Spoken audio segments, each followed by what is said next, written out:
Hello, I'm Bob Norton, founder and creator of AirTight Management. Welcome to our 101 Video Best Practices series. I know that these proven practices will help you become a better manager and leader. We also know that companies that use even a small fraction of them over time become market leaders and world-class companies in their space. These 101 best practices are just a small sample of over 1,000 embedded in the AirTight Management 6 systems. Best practice number 4 in our Preparing for Growth series is running the business by the numbers. Now, what does that mean?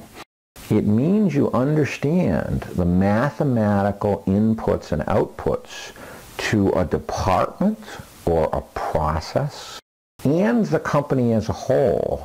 And generally this is done by designing custom dashboards with what are called the Key Performance Indicators, or KPIs, of the business.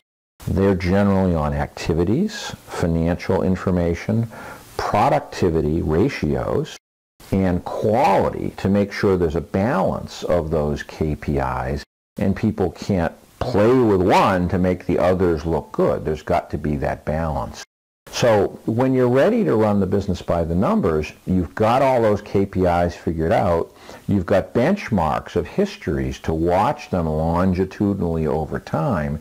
And so you understand the inputs and outputs of each value creation process and department in the business.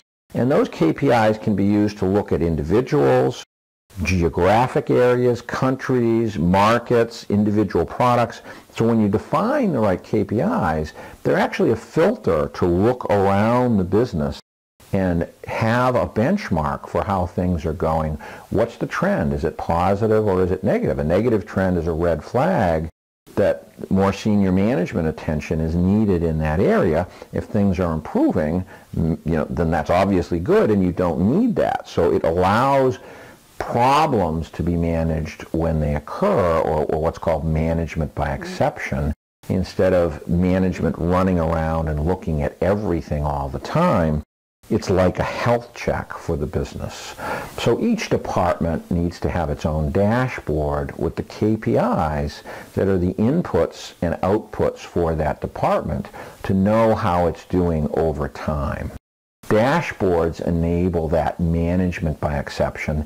Typically, there's at least 10 or 15 and oftentimes 20 to 25 KPIs in a particular department based on its function.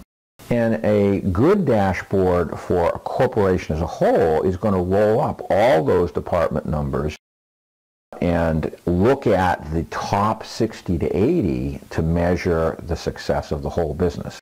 Some of those detailed numbers might not roll up into the corporate dashboard, but the key ones will, that are the focus. And this allows you to also look at bonuses and incentives and focus people on the right success measures. It also is Ronald Reagan's old saying, trust but verify, right? You want to have collaborative management, you want to delegate authority, but you need that proof every month that a department or an area and the business is making progress against its goals. And those should be numeric and measurable to verify that everyone is doing their job well and things are improving. This is also called KPI, or constant and never-ending improvement, because of the old management maxim, you can't improve what you don't measure.